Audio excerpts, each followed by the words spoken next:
Hi, everybody. My name is Jafarbek. Today, we will have a webinar about studying in Canada, admission process, scholarships, and especially visa requirements and the visa application process. Today, I will give you information, as much information as I can. Since our time is very limited, I will try to answer your questions as well at the end of our webinar. Here is our agenda for today. So we will start the session by looking at some reasons for studying in Canada, as well as application process to universities. I will show a demonstration of my screen later of how you can find a study program that suits your interests and goals and how to apply to them. Third, I will take a very quick look at the costs and scholarships, which are available to you as an international student, whether you are undergraduate or graduate, or even postgraduate student. I will try to give you some links as well, demonstrate my screen, and show some practical information. By the end of this webinar, we will also discuss the study permit requirements, as well as tips and advice that you need in order to be a successful study permit applicant. I will share my own knowledge and experience of how you can get a study permit to study in Canada by the end of this webinar. Yeah. All right, let's get started. Well, there are a lot of reasons to study in Canada. One of them being quality education. Canada has about 10 universities which are ranked very high in the world rankings, such as University of Toronto, University of Manitoba, Waterloo, British Columbia University, and others, which I would highly recommend you for applying if you would like to study at the top university with rigorous academic curriculum in Canada. But other than that, Canada is also a multicultural society, meaning that it welcomes nationalities of almost all countries. So you can find your own community, and you will feel very welcome in Canada as an international student. I rarely heard about a student complaining about diversity issues or cultural misunderstanding issues in Canada. And third, and I think most obvious reason for studying in Canada is work opportunities available for students. As a international, you're able to work in Canada for up to 40 hours per week. That's 40 hours per week. Previously, it was 20 hours per week, but the policy has changed, and now international students are given an opportunity to study and work at the same time for 40 hours. I think that's a great opportunity, and that can help you to decrease your financial burden by a very significant amount. So if you think you cannot afford, let's say, $20,000 to $30,000 tuition and living costs, then Canada is a great place for you to go and study and work at the same time. Yeah. Well, if you're considering applying to Canadian universities, then there's one cool website that you can use. It's named educanada.ca. Which I will demonstrate very shortly in a couple of minutes. So EduCanada, you can find a lot of study programs for bachelor's, master's, PhD, and even college level, vocational college level. So if you would like to search for programs as well as learn about their costs, then this website is going to be one of the most useful websites that you need to use and learn how to use. So in order to show how to use this website, I am going to demonstrate my screen and show what you can do with EduCanada website, all right? So, but before that, I'd like to just confirm if you can see my screen. Right now you cannot, I know. All right, now I have shared my screen. Please raise your hands again. I will be able to see your hands only. Raise your hand if you can see my screen educanada.ca website. All right, I see. All right, yeah, thank you so much for your quick response and feedback. Educanada.ca website, where you can find a lot of possibilities.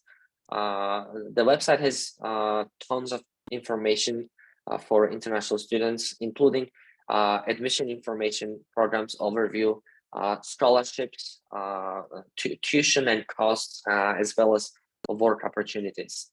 So I greatly recommend this website for you if you're considering Canada as a destination for completing your master's or PhD or bachelor's degree.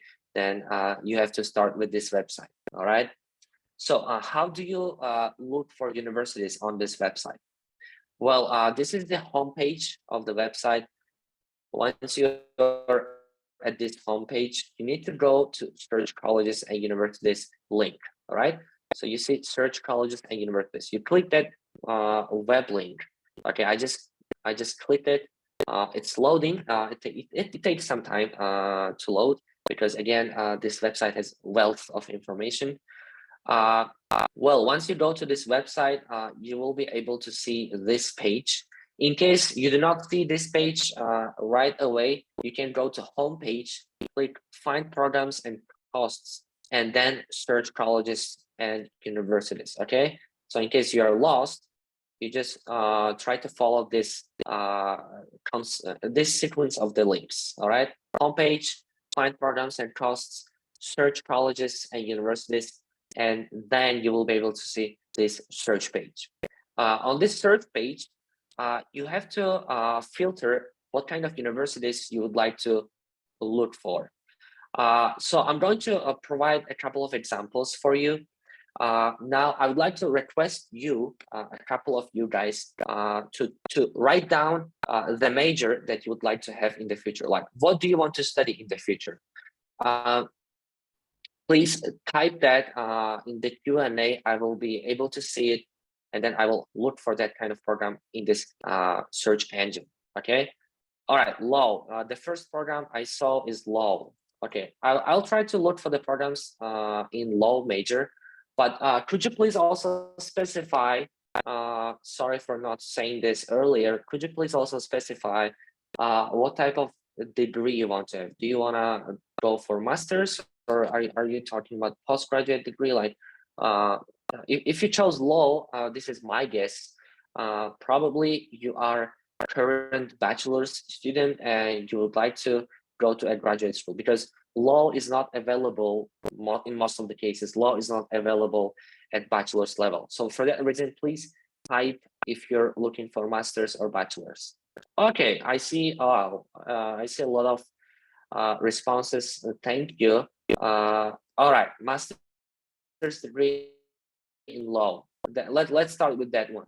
So master's in law. I just searched for the keyword law. A little below that field, I will choose of education. For education level, I will choose master's level.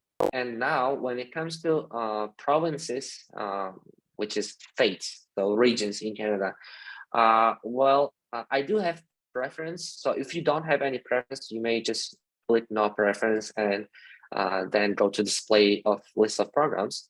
But if you do have preference, then please to filter out the states that you do not want to yet. Okay, so for me, let's say it's Saskatchewan. This is just an example, right, guys? If you don't have any preference for studying in any province, then just click no preference and go to display of the programs. But if you do have, then click display a list of programs after selecting a couple of provinces. All right, I clicked the search button, and now for my search, law program in English at master's level in Alberta, British Columbia, New Brunswick, and Saskatchewan, I see 14 programs. So 14 results I got. Well, there's also a variety of sub programs, which means like programs with specializations or with focus. As you can see, the first result is law in business, right? Business law. Or if you just want Master of Laws or LLM degree, let's say, from, in this case, University of Calgary, then you just click this link, all right? I'm gonna click the University of Calgary program link right here, and I will be able to see the program webpage right away, okay? So this is an example of how you can find a suitable program for yourself in Canada by using the Edu-Canada website, okay? So Master of Laws course-based program at University of Calgary. If you go right below this page, if you scroll down, you will be able to see the admission requirements. In this case, admission requirements is minimum of 3.0 GPA on a 4.0 point system. And the minimum education level that they require is just a simple bachelor's level degree or equivalent degree in law. If you have degree in law, then that's a very great thing. But if you don't, then you may just submit with your general bachelor's of science in a very similar field. But you need to make sure that you have a relevant background for the program, right?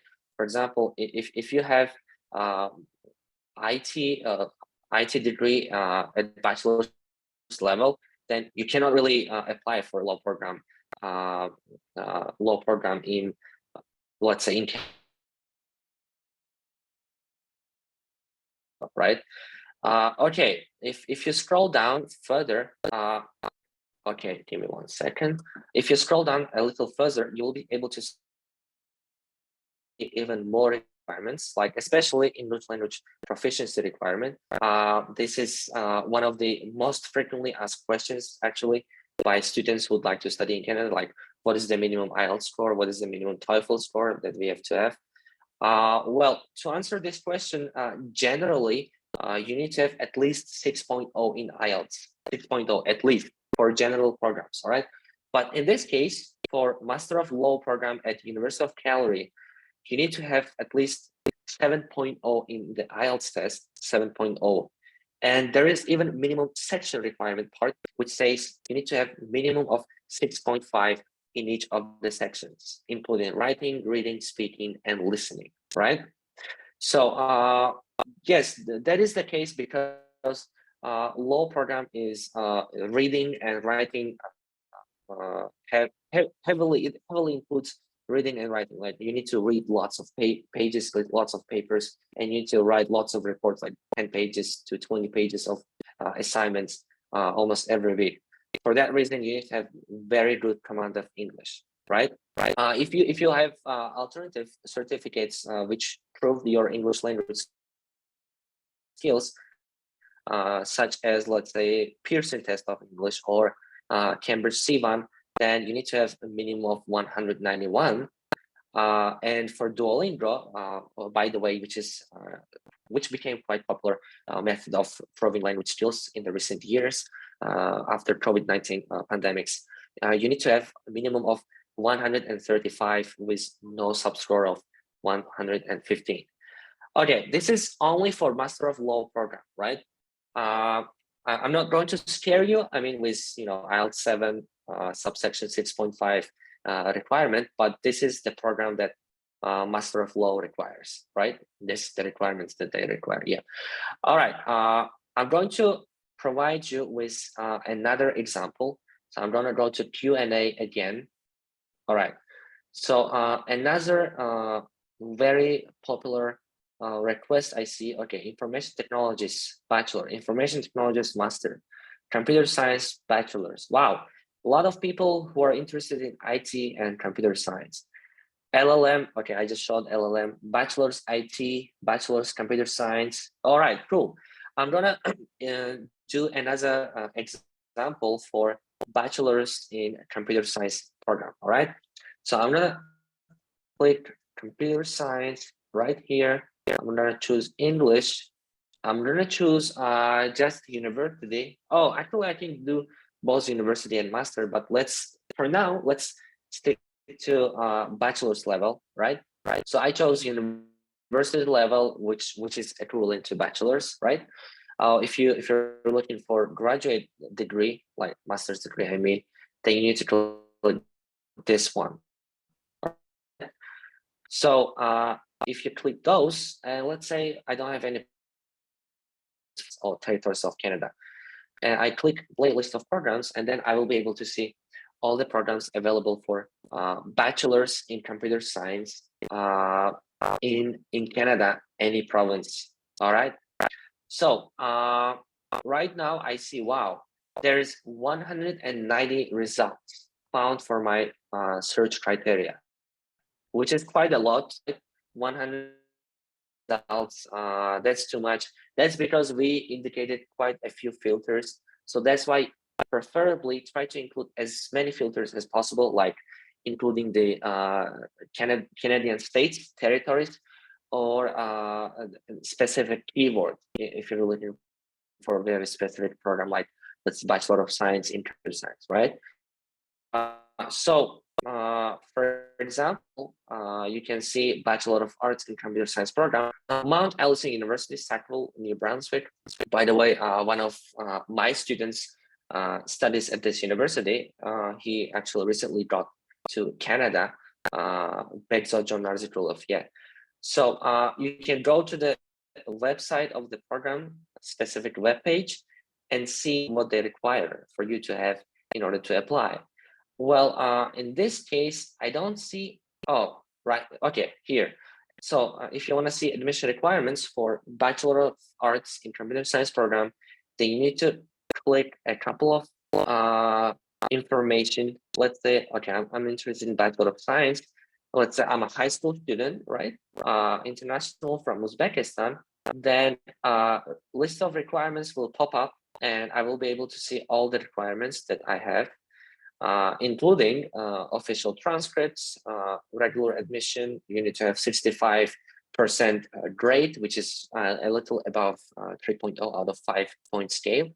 Right. So these are the admission requirements. Now, if you would like to find out about English language test requirements, then what you might do is you might want to copy the name of university, in this case Mount Allison University, bachelor's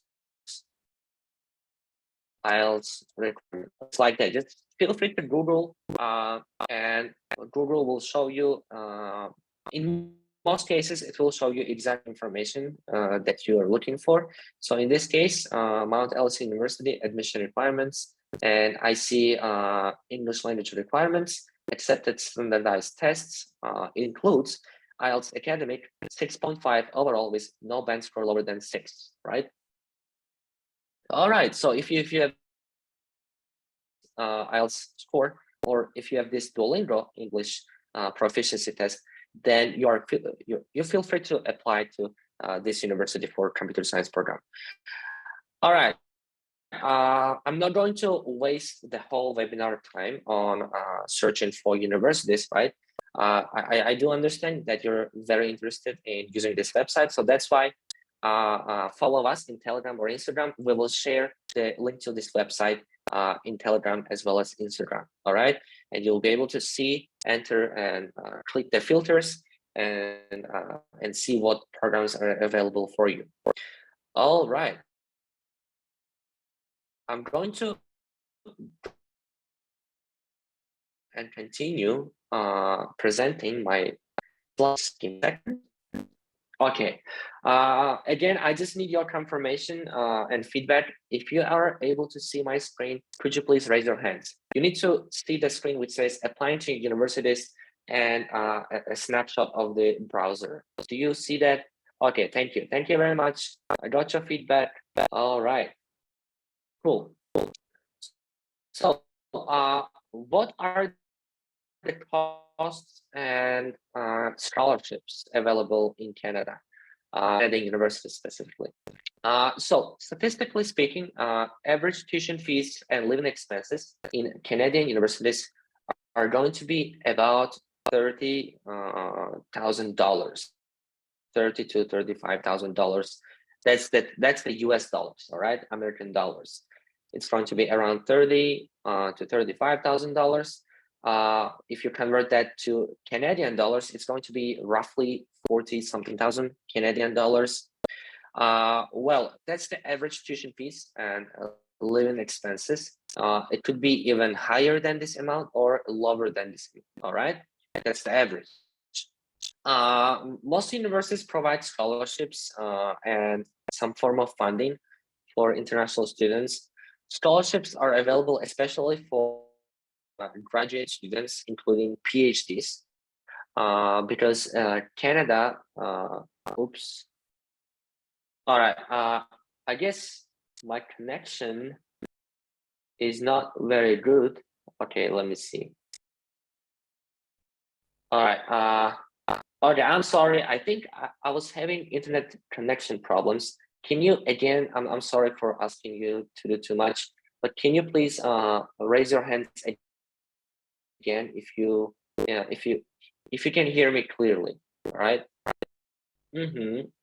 Okay, 30 people, 30. All right, yeah, thank you very much. Thank you very much. You can lower your hands. Thank you.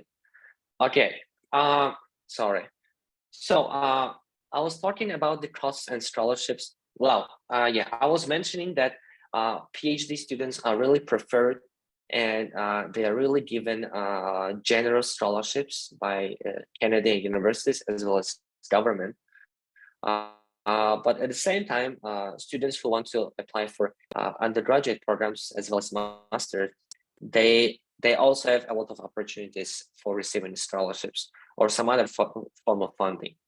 So in terms of scholarships, I'd like to show you some highlighted scholarships that you might want to be interested in. But please note that these scholarships are very, very selective, and in order to receive this kind of scholarship, you need to do a lot, and you need to be a very outstanding student in your class.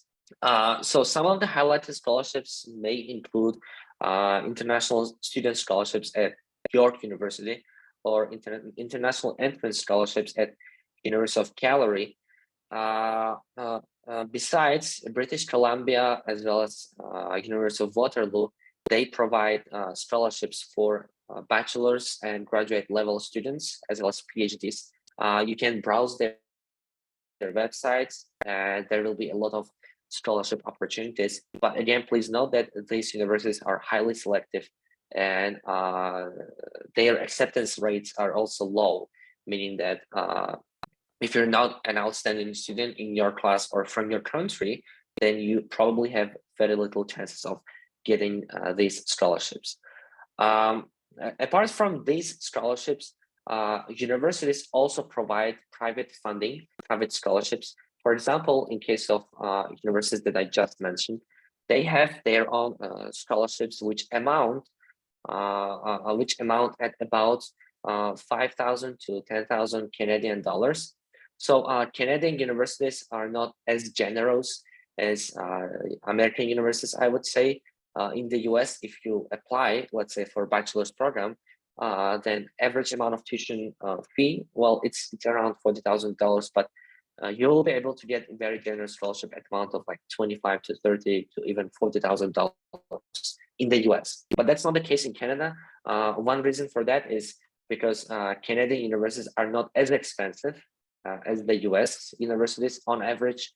And second, if you would like to study in Canada, they still have scholarships, but they're limited and they're not very,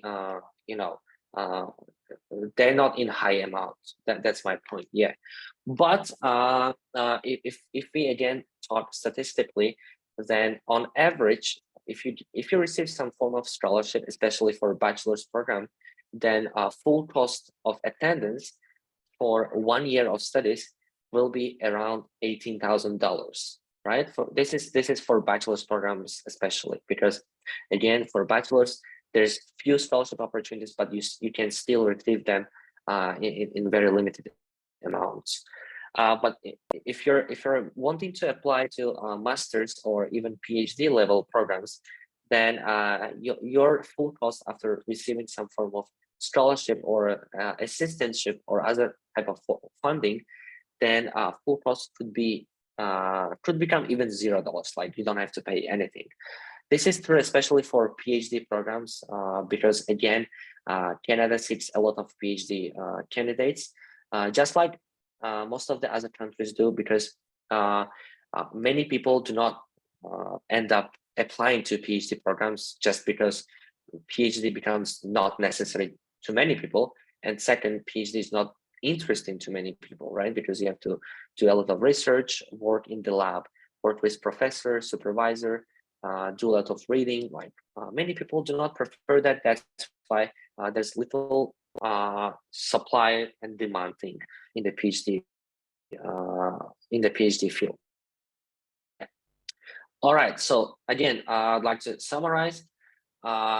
Canadian universities, they cost on average $30,000 per year, and if you receive some form of scholarship, your cost of attendance could become around $18,000. That's the USD, okay? US dollars, not Canadian dollars.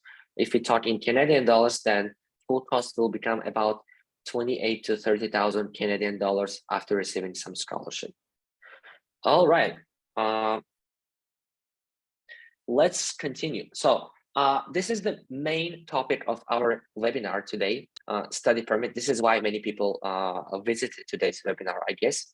So now in the following slides and in the following couple of minutes, I will be talking about what requirements you need to fulfill in order to get a study permit, as well as what is the general application process for the study permit.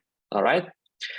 Well, before I start, I'd like to just let you know that study permit, receiving a study permit in Canada is not an easy task. It's not easy thing to do.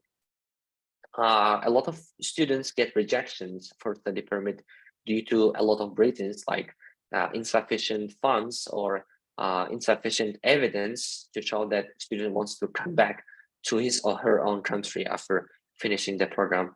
And many other reasons, which could even extend to some legal, let's say, misdemeanor or something that you did like criminally, right?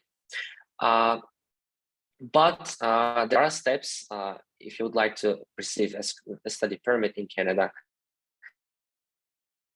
things that you need to fulfill, and you have a good chance of getting study permit if your documents are sufficient to show that you have enough funds to cover your full cost of attendance at university, as well as if you have enough motivation to go and study in Canada, as well as return to your home country after finishing the program, right?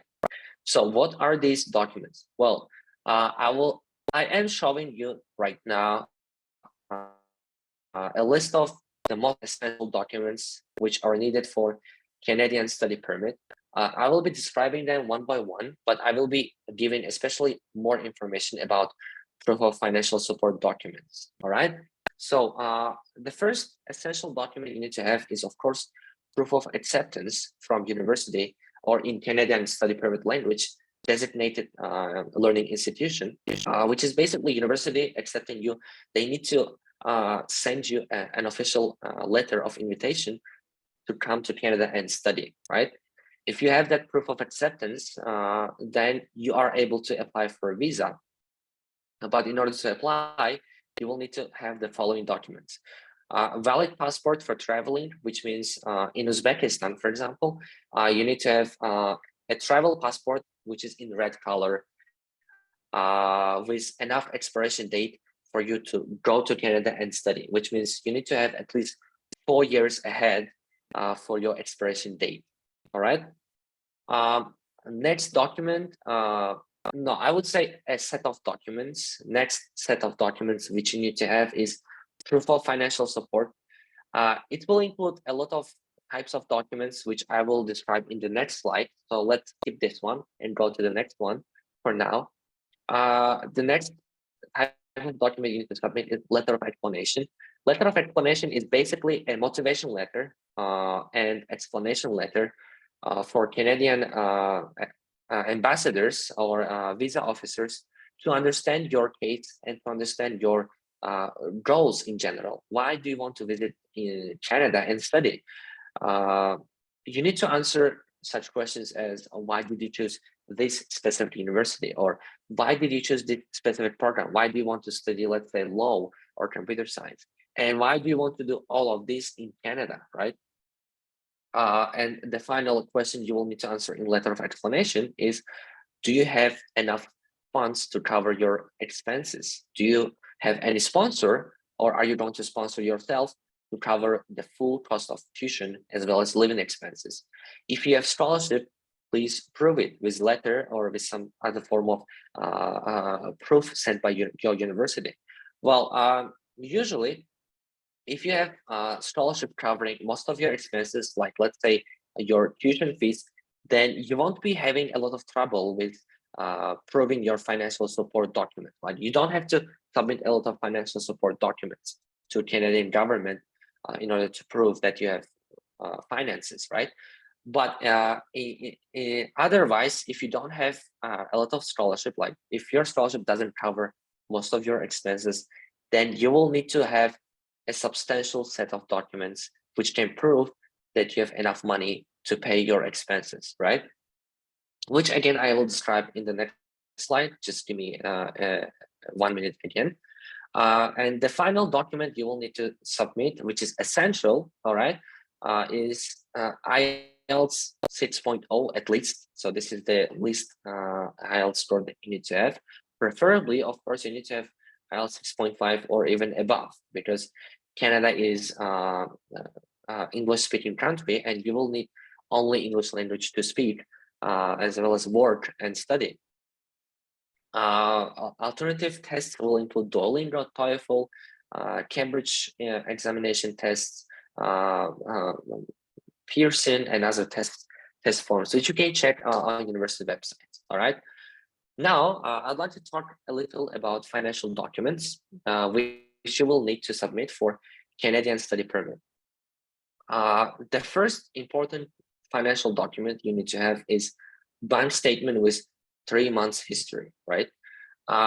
Which means you need to have a bank statement confirming that you have some amount of money in your bank account, which is enough, let's say, to cover your expenses for the first year or for first 2 years. And you need to show that bank statement with 3 months of history. 3 months of history means like you need to show that you have transactions coming and going out from your bank statement for the last 3 months. That is one document you will need to submit. The second document you will need for Canadian visa is sponsor's employment proof. Like if you have sponsor, let's say in most of the cases, especially for undergraduate and graduate students, master level students, their sponsor will be their parent or guardian, right? If your parent is your sponsor, then you will need to prove that your parent is employed, one of your parents is employed in some place, and show document for that. Like what is the position? How many years has the parent been working in that company? And next thing is sponsor's income statement. If again your sponsor is your parent, then you need to show that your parent is earning enough money that will be sufficient to cover your expenses. Let's say for like at least 1 year or 2 years. Like you need to show that your parents' earnings are not only enough for their own expenses, but also enough for your studies. Okay. In the opposite case, if your sponsor is not your parent, but it is, let's say, you yourself or some company or organization, in that case, that organization will need to provide all the documents such as sponsorship letter, sponsorships confirmation about providing money to students for a certain period of time to cover all the expenses throughout the studies, right? But usually, again, as I've mentioned, sponsor is a parent or guardian for most of the undergraduate as well as graduate students, okay? And the last thing you can show is personal funds, again, through the bank statement. You will need to show that you have some funds available, if you do have that, of course. Yeah. One important note about financial documents is that make sure that amount of total funds of sponsorship, including bank statement, income statement, and other financial documents, they should be enough to cover the full cost of attendance. Full cost of attendance doesn't mean cost of attendance for just 1 year, but it means cost of attendance for 4 years, okay? 4 years, in 4 years, for example, if you're admitted at university and you got some form of scholarship and your cost of attendance in total is, let's say, around $15,000, then for 4 years, your attendance cost will become $60,000. That is 15,000 USD dollars multiplied by 4, $60,000, right? Your financial documents should be sufficient to cover that full amount, okay? Only in that case, Canadian government, the visa office, they will be more optimistic about your case, and they will be convinced or assured that you will have a motivation to return to your home country because you don't have any financial problems, right? And here is a note again, cost of attendance means tuition plus living expenses, and we subtract from that amount the scholarship amount, okay? That is the full cost of attendance, right? Okay, this was a very important note about financial documents. If you didn't understand any part of the financial documents, you will have to ask your questions in a couple of minutes in the Q&A session, okay? In the Q&A session, I will be happy to answer all of your questions, but please keep your questions for a couple more minutes, and then we will get to your questions. All right, thank you.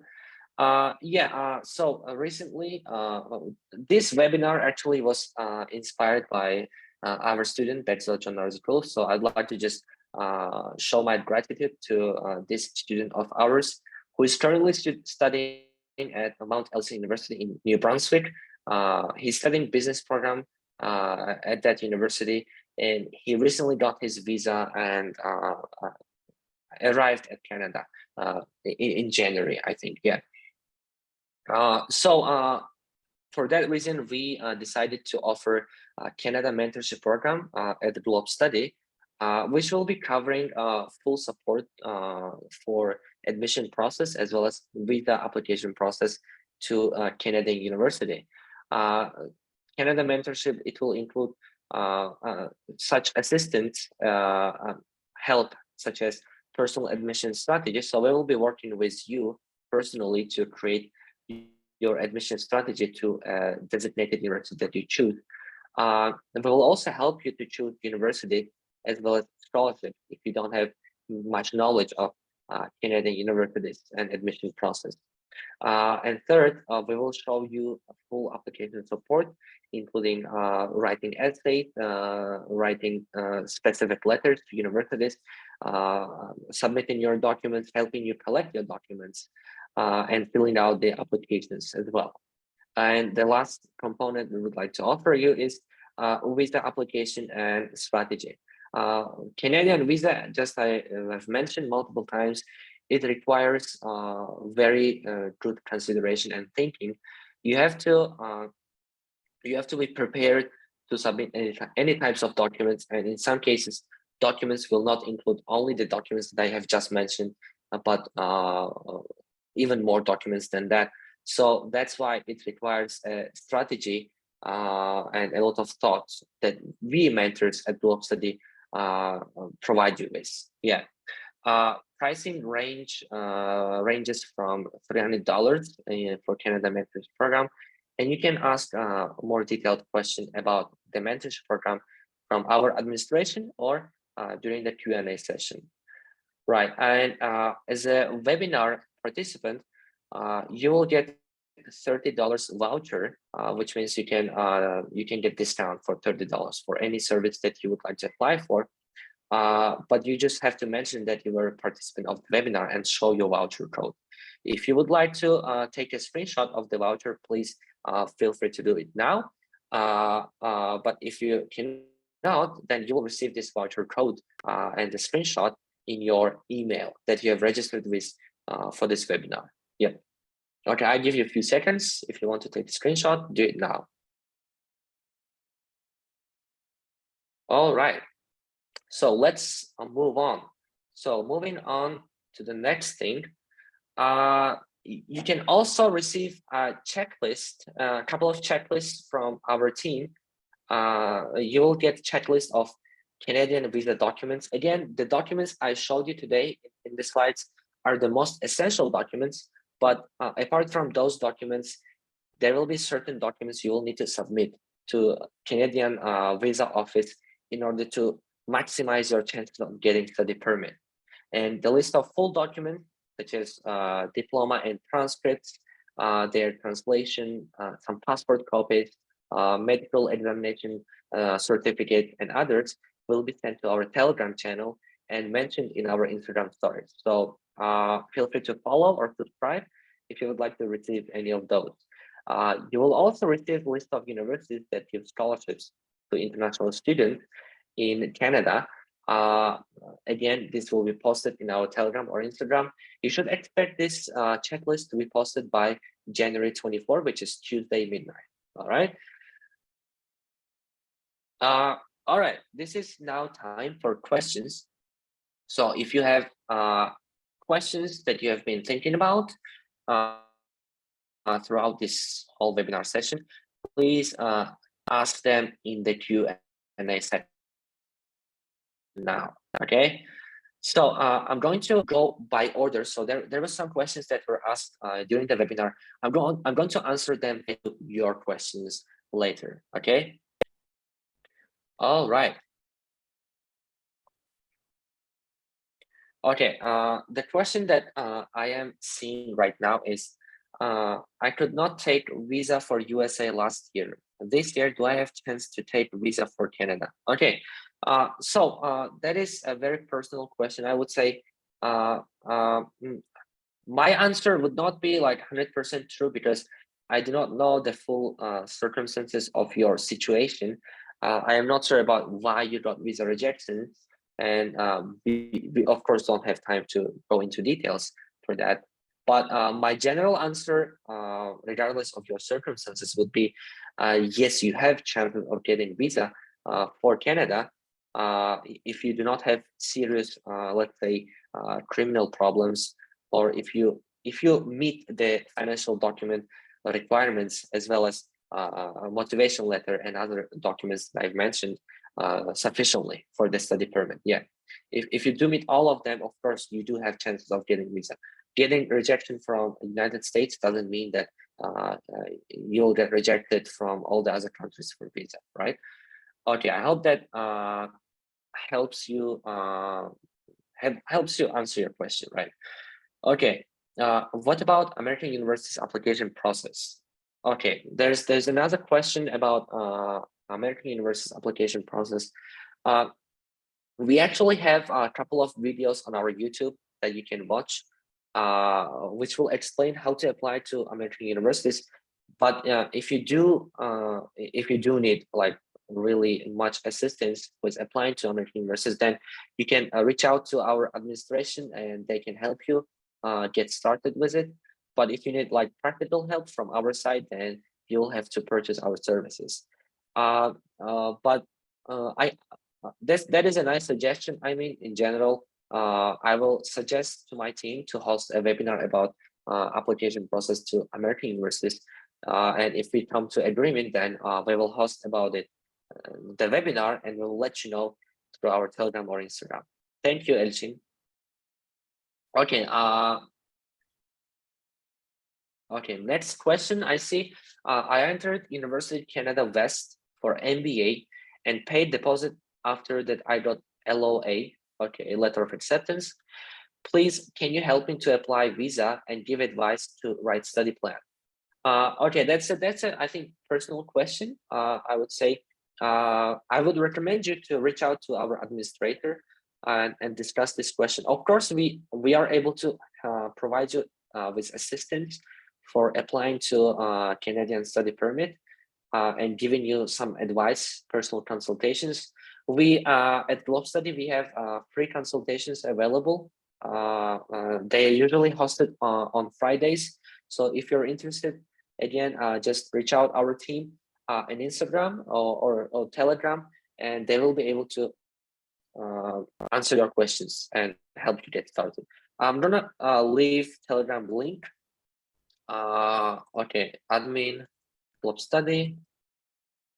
Okay, I just okay, let me make sure that it is correct. Yeah, I left the link in the Zoom chat. You can see that's a link to reach out our administration and ask questions about whether or not we can help you with free consultations or other types of help that you can expect to get. All right, thank you.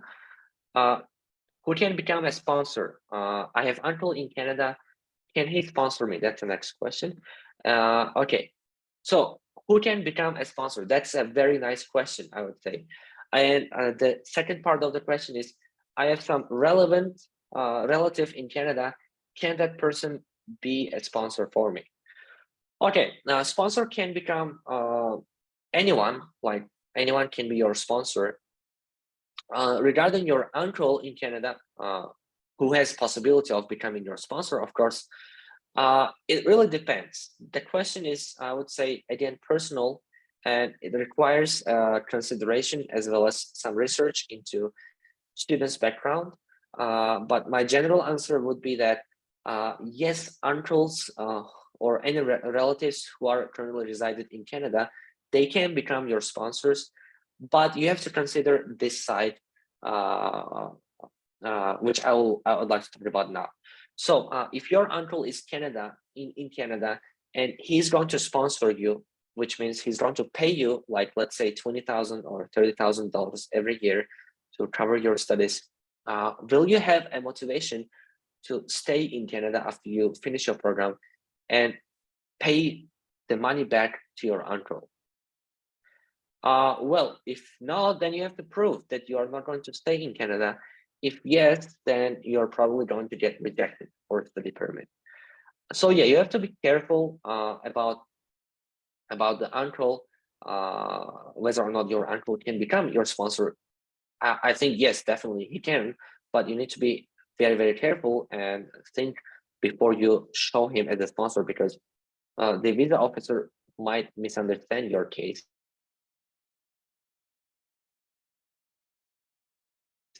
and help your uncle by paying him back, right? Okay, I hope that answers your question as well. The next question I'll be answering is, what about the salary? Can we cover all our tuitions while we work and study in Canada? Okay, that's another nice question. Okay, average salaries in Canada. Okay, I can look that up for you. I'm not sure about the average salaries in Canada, but I can. Okay, let me see. I can just Google and see what they have. Okay, average salaries in Canada. Okay, that's again a personal question, I would say, because the amount of hours you work and how much you'll be earning, it really depends on every individual person. Like everybody has different, let's say, work shifts. They have different preferences. They work in different industries, and plus they live in different locations. So it really depends. But on average, if you work in Canada, you will be getting around if you work full time, that's 40 hours per week, then you will be getting around $40,000 Canadian dollars per year, which I would say sufficient to cover your expenses. But the question is, will you really be able to work full time, like full time throughout the year? That's like 40 hours per week, every week, for about 50 weeks, right? That's a bunch of time. So again, generally the answer is yes. If you work full time, if you work for 50 weeks per year, then you will be able to easily earn at least $40,000 per year in Canadian dollars, right? But the question is, will you be able to work that amount of time, right? Okay, I do hope that answers your question. Okay, next question, which I got asked. Okay, let me see. The next question is, what's the main difference between applying to the US and to Canada? Okay, differences between universities, of course, there's thousands of universities in the US, while in Canada you will get hundreds, like couple of hundred of universities. Like there's no thousands of universities in Canada, right? That's the first difference. Second, you will be using different application portals for applying. And third, requirements will be different, like in terms of language requirements. For example, if you want to apply to American universities, then generally you need to have at least IELTS 5.5 or 6, and you're good to go and apply to like 10 or even 20 universities. But in Canada, that's different. In Canada, on average, you need to have at least 6.5 IELTS in order to be eligible for bachelor's, master's, or even PhD level programs, right? Again, I hope that answers your question. Moving on next. Okay, I answered this question already. About financial documents, I'd like to know more. Okay, Samandar, I have just described the most important financial documents. So I can repeat them. In summary, financial documents will include bank statement, as well as sponsorship letter, and sponsorship's employment, as well as statement of income. So if you have those documents, then you can apply to study permit, but you need to make sure that your financial documents will provide funding that is enough to cover all of your expenses. Like let's say you have bank statement and your cost of attendance at university is $20,000 per year, right? That's in the US dollars. Then I would recommend personally, I would recommend you to have at least $40,000 to $50,000 in your bank statement in the bank, with 3 months of history, by the way, because that amount of money will be enough for you to live for like 2 years without a requirement to work, because you have enough amount of money, right? And plus, you can provide proof for any of your sponsors that they are able to cover the remaining part of your tuition and expenses, which is like 2 more years of study, let's say, which in this case is going to be another $40,000, right? So again, financial documents, they can be in any form, but most commonly submitted forms are bank statement and income statement, and their amounts, numbers in those statements should be enough to cover all of your costs. Okay. Okay, there's a question. I can pass in Canadian University with B2 certificate Cambridge assessment. Okay, that question, okay, to answer that question, I would say it depends. If university accepts B2 certificate Cambridge level, then yes, you can, of course. But if university doesn't accept, which is in most of the cases true, because Canadian universities, they usually require at least C1 level, which is equivalent actually to IELTS 6.5. So if you have C1 level, then I would say you have better chances. But regarding B2 certificate, it really depends. Some universities might accept you, most universities might not. Yeah. Okay, next question. Is it difficult to find a job in Canada? All right. That depends on type of work you're looking for. If you want to work, let's say, like in a regular job, in some, let's say, market or like a restaurant, then I don't think it is really difficult. But if you're looking for a job which requires you like full commitment, as well as some level of intelligence, like let's say developer, software developer, or let's say a marketing specialist, designer, and etc., then yes, of course, getting a job in Canada, but not only Canada, but also in most of the other countries, it will really become challenging. Yes. All right. Thank you. Okay, there's a question about how can you find sponsor. Okay, sponsor is usually your parent, as I mentioned. You can, if your parents are not able to pay your tuition and expenses, then you can find your sponsor by reaching out some companies maybe, or some agents in Canada which provide some funding for international students. Yep. All right. The next question I see is, if we don't have required money in our bank account, can we get a guarantor from that country? Oh, that's an interesting question. Honestly, I didn't exactly get what you mean. But can we get a guarantor from that country? Which country? And what do you mean by guarantor? And third, required money in our bank account. If you don't have required money in your bank account, then you can show your proof of finances by submitting some income statement or some other types of letters from your sponsor. Okay, you need to have sponsor, and that sponsor needs to provide letters and documents to cover all of your expenses if you don't have any money in your bank account. Okay, thank you. All right, moving on. I see next question. Can we transfer our study from Canada to USA or go to USA after study in Canada? Of course, yes. You can apply to Canadian universities. You can study in Canada for some period of time, let's say, and then of course you're able to transfer to any other country, not only the US.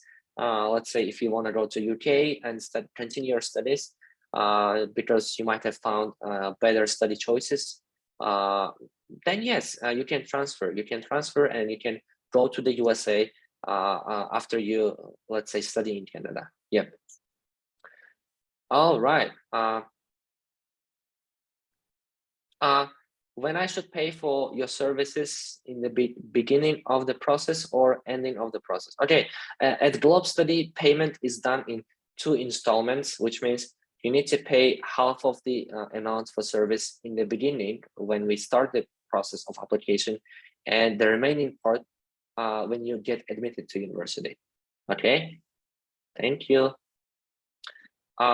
Is it possible, next question, is it possible to stay in Canada after graduation if we find official work?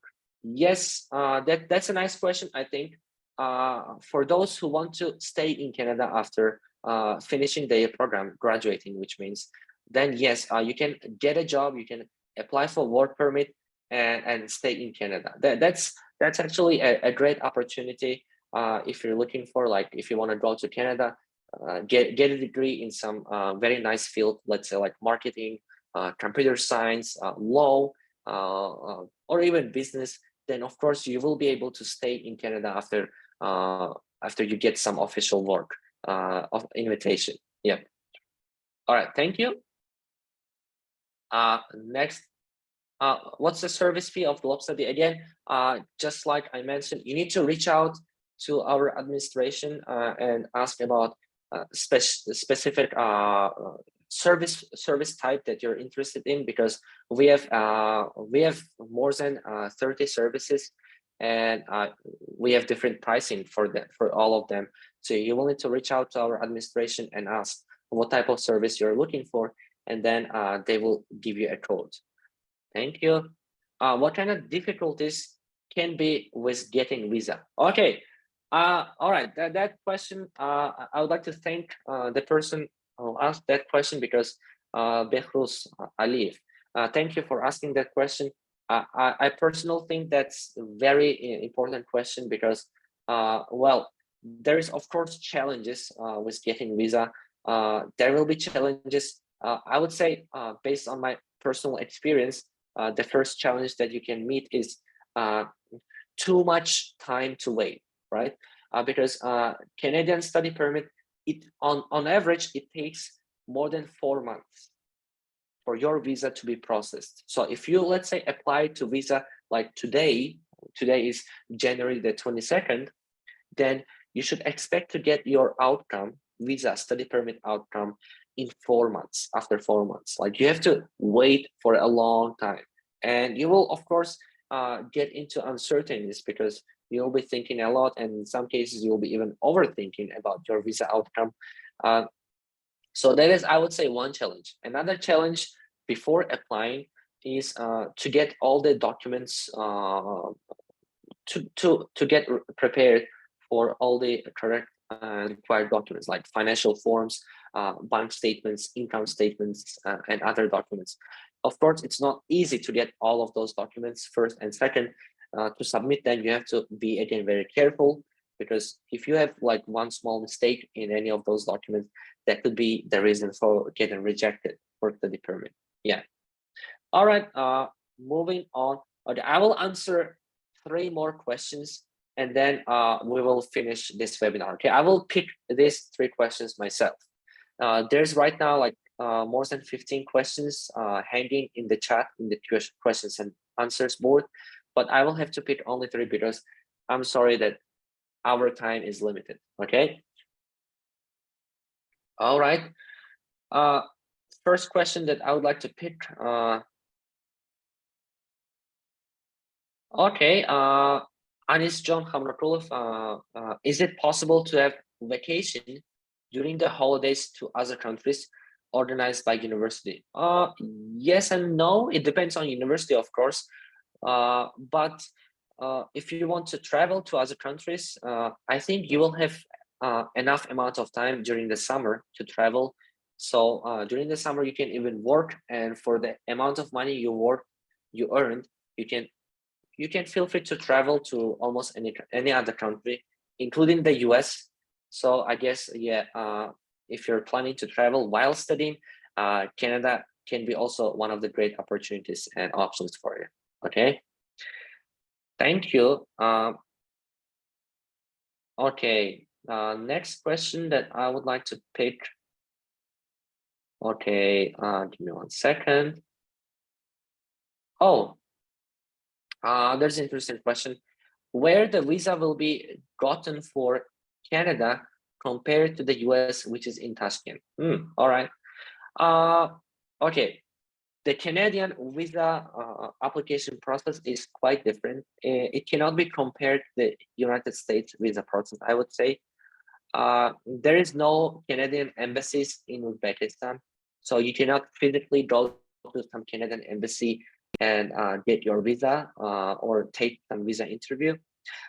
In Canadian visa process, you will have to submit all of your documents for study permit, and your documents will be reviewed. And if they're in good standing, then you will be invited to take some medical examination and submit your biometric information, like a copy of your fingertips and etc. So there is no interview usually for Canadian study permit. Usually you're not required to take any kind of interview, just like for the US, right? So that's why it takes time, because they review all of your documents very carefully, one by one. And that takes usually 3 months to review only, and another month for you to confirm a couple of documents. Yeah. So my answer, yeah, there is no place like in the US, you go to Tashkent and take your interview and then visa. There's no such place for Canada. You just submit your application online and you will get confirmed online. Then if your visa gets approved, you will have to send your passport to some location in Europe, like it can be Poland, for example, or Turkey, and then you will get the stamp for your Canadian visa. Yeah. Thank you. All right.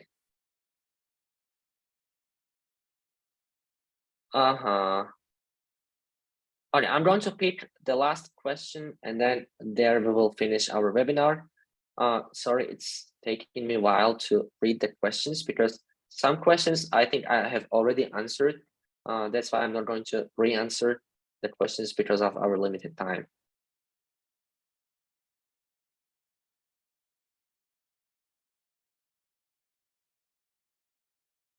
Okay, is it possible to win full PhD scholarships without additional payments? All right, that's a nice question. I think yes, it is. It is absolutely possible not only to win full PhD scholarships, but also full bachelor's and master's scholarships.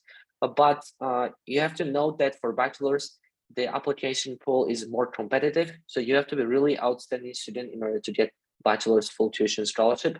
But for PhD, there are a lot of grants and funding opportunities which will cover all of your expenses, including your tuition, your living expenses, and even in some cases your travel costs, right? For PhD opportunities, you will have to check specific departments of universities. Like, let's say if you want to apply for biology program, that you need to check the biology page, department page of the university. Or if you want to apply to PhD in computer science, math, or some natural sciences, then again you have to check their official departmental pages. All right, I hope that answers your question. Okay, thank you so much. So I think we have to now end our webinar.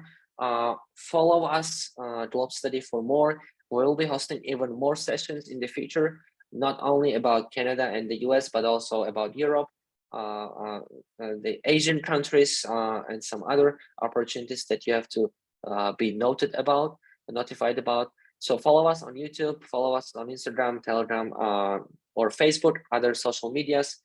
We hope to see you in our future webinars. I personally really hope that you liked this webinar and it was helpful for you. You got some information about general process, at least, to apply to Canadian universities as well as visa. If you have questions still remaining unanswered, I would highly recommend you to reach out to us in our Telegram by you can type Globe Study _admin, or you can reach out to us on Instagram. Just like as a reminder, this webinar will be posted on our YouTube, and you will get checklists in our Instagram and Telegram. So stay tuned for those. Thank you again. Jafarbek Ulmasov was the host of this webinar, and see you in our future events. Bye-bye.